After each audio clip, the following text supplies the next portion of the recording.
नमस्कार छात्रों।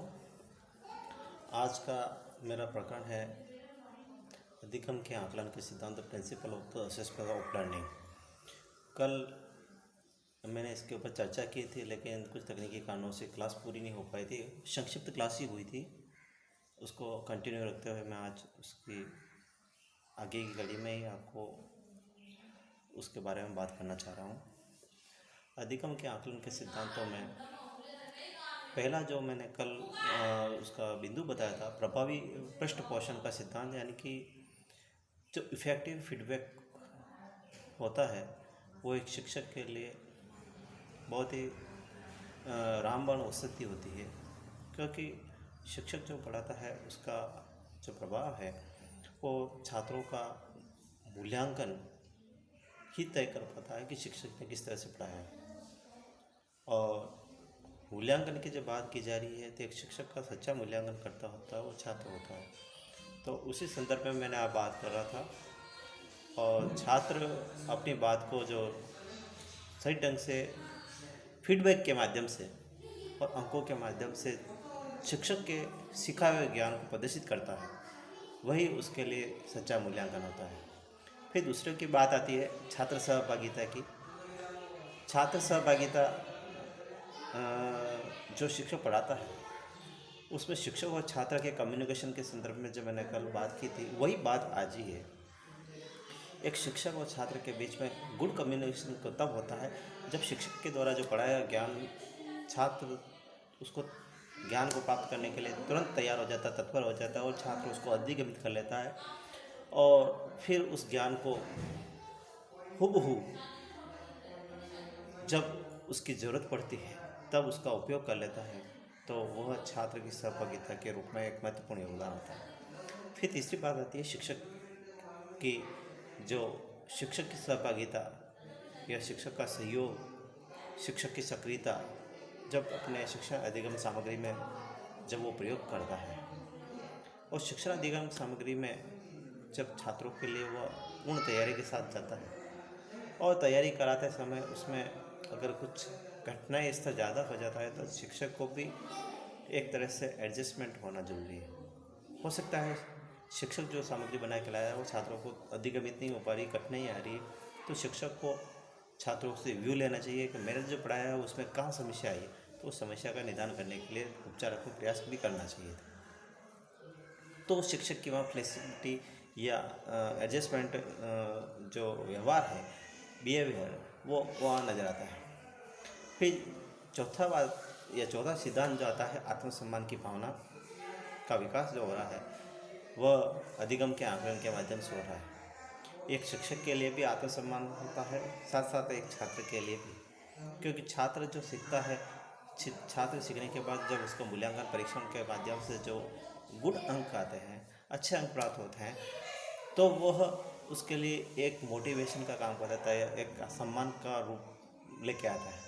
वो शिक्षक के सामने अपने अंक तालिका को भेजता है, अपने अभिभावकों के सामने रखता है, तो उसमें एक गौरवान्वित महसूस होता है कि मैंने जो प्रयास किया था उसमें मैं 100% खरा उतरा हूँ। ये बात जब उसके मन में आती है तो अपने आप में आत्मनिष्ठता और आत्मगौरवता की भावना उसमें आ जाती है, और वही उसके लिए आत्मसम्मान होता है।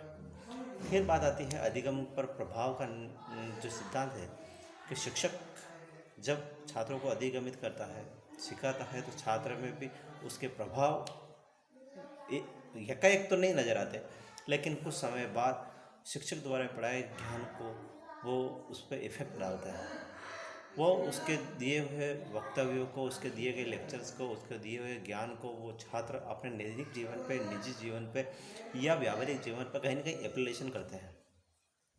तो उसके दिए गए ज्ञान का बच्चों के व्यावहारिक जीवन पर अगर प्रभाव नज़र आ रहा है और वो भी सकारात्मक प्रभाव नज़र आ रहा है, तो वो शिक्षक के लिए बहुत ही अच्छी बात होगी, और छात्रों के लिए तो है ही, क्योंकि वो जो प्रभाव सकारात्मक रूप में छात्र का व्यवहार में दिखाई दे रहा है वह छात्र के लिए बहुत ज़रूरी भी है। फिर अगला सिद्धांत आता है विकास का सिद्धांत। विकास के सिद्धांत की जब बात आ रही है, डेवलपमेंट ऑफ प्रिंसिपल्स सिद्धांत का जो अगला स्वरूप यही विकास का है, क्योंकि विकास हमारे हमेशा चलायमान होता है, गतिशील होता है।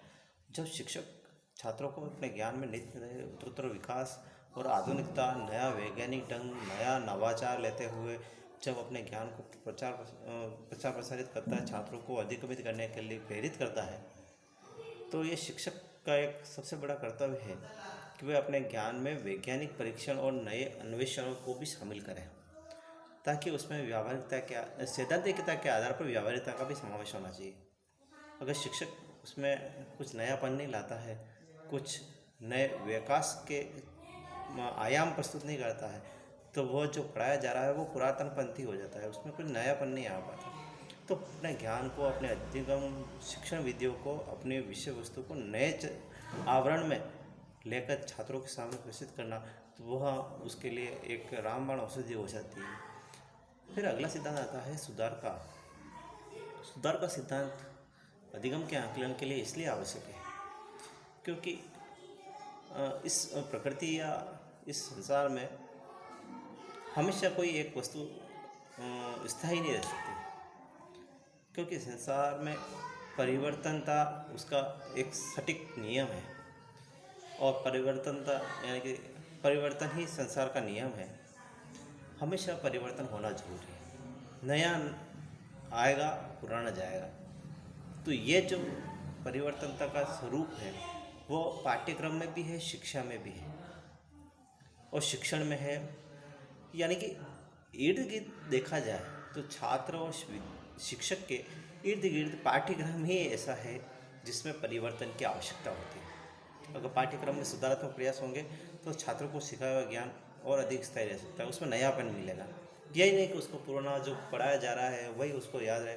तो आप देखते हैं कि हर 5 वर्ष में हमेशा पाठ्यक्रम में सुधारात्मक प्रयास होते हैं। जैसे RBSE या CBSE के पाठ्यक्रम में भी लगभग 5 वर्षों में उसमें बदलाव, फेरबदल होता रहता है, क्योंकि पाठ्यक्रम में बदलाव होना जरूरी है और पाठ्यक्रम में सुधारात्मक प्रयास होना काफ़ी जरूरी है।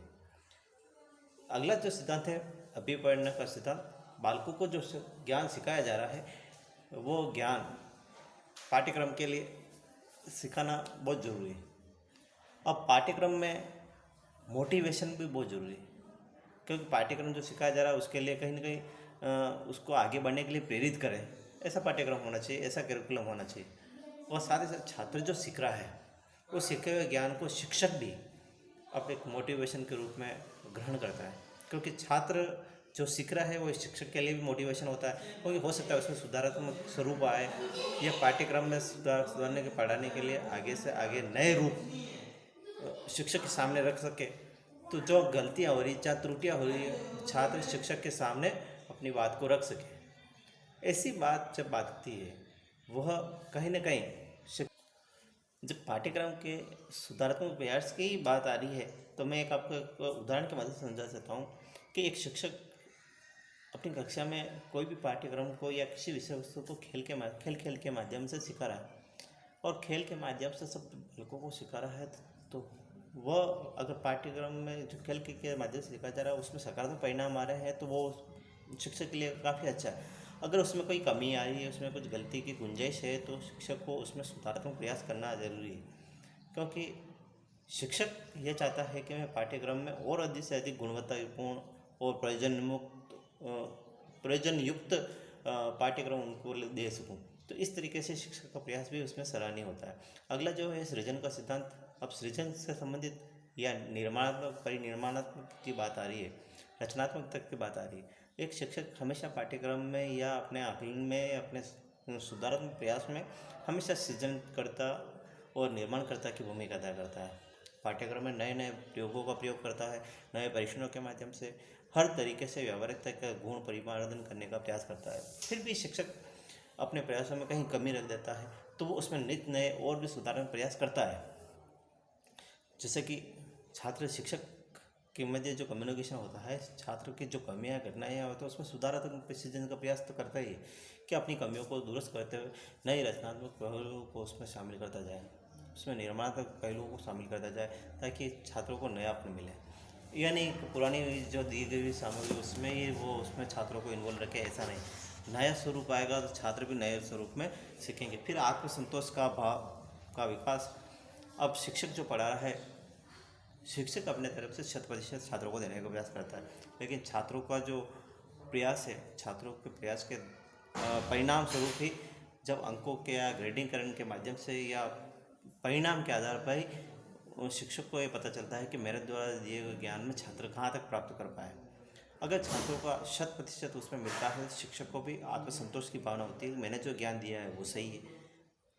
उसका दूसरा पक्ष देखा जाए तो अभिभावक छात्र और शिक्षक दोनों के ही भरोसे रहता है, दोनों के ऊपर विश्वास रखता है कि ये दोनों जो सीखेंगे वो उनके लिए काफ़ी लाभदायक होगा। इस तरीके से सभी के मन में और छात्र के संदर्भ में भी आता है कि शिक्षक और अभिभावक जिनके ऊपर जो पूरा दारोमदार होता है वे छात्र के प्रति कितने सतर्क हैं और कितने समर्पण हैं। इस तरीके से तीनों के मन में भी आत्मसमर्पण की भावना, एक त्रिकोणीय आत्मसमर्पण और आत्मसंतोष की भावना दिखाई देती है। अगला जो सिद्धांत है अनुसंधान का सिद्धांत। अनुसंधान के सिद्धांत में यानी कि एक शिक्षक हमेशा नित नए प्रयोगों, नित नए अन्वेषणों, नए रिसर्च के माध्यम से छात्रों को नई नई तथ्यों को लाकर छात्रों के सम्मुख रखता है। छात्र उन तथ्यों को ग्रहण करने का प्रयास करते हैं क्योंकि उनके लिए वे तथ्य, वे जो रिजल्ट हैं वे उनके लिए नए हैं। शिक्षक उनको अधिक आसानी से उन छात्रों के सम्मुख उन तथ्यों को प्रस्तुत करता है, उन विषय वस्तु को प्रस्तुत करता है ताकि छात्र उनको सीखें और उन्हीं सीखे हुए प्रयासों के माध्यम से शिक्षक वापस उनमें अनुसंधान करता है कि मैंने जो ज्ञान दिया है उसमें कहीं ना कहीं सुधार प्रयास की आवश्यकता है, उसमें और नए खोज की आवश्यकता है, नए तथ्यों को खोज कर सकता है। और वह शिक्षक छात्रों को ध्यान रखकर एक्शन रिसर्च करता है, क्रियात्मक अनुसंधान करता है कि शिक्षक को ये लगता है कि छात्र को सीखने में कहीं ना कहीं कमियाँ आ रही है। हो सकता है उसकी पारिवारिक कमी है, उसकी कहीं ना कहीं विद्यालय कमी है या उसकी कोई शैक्षणिक कमी है। हो सकता है किसी प्रकार के पाठ्यक्रम से संबंधित उसको समझ में विषय वस्तु नहीं आ रही हो तो उसमें सुधारात्मक प्रयास करें, उसमें और अधिक उसमें तल्लीनता दिखाएं ताकि उसमें जो कमियां हैं उन कमियों को दूर करते हुए उनमें अच्छे से अच्छे रचनात्मकतापूर्ण पाठ्यक्रम के माध्यम से उसमें व्यावहारिकता सिखा सके। इस तरीके से अधिगम के आकलन के सिद्धांतों को ध्यान रखते हुए आज की ये जो प्रथम यूनिट है मैं यही समाप्त करता हूँ। नेक्स्ट आगे हम अधिगम के आकलन की द्वितीय यूनिट को लेंगे। आज के लिए इतना, धन्यवाद।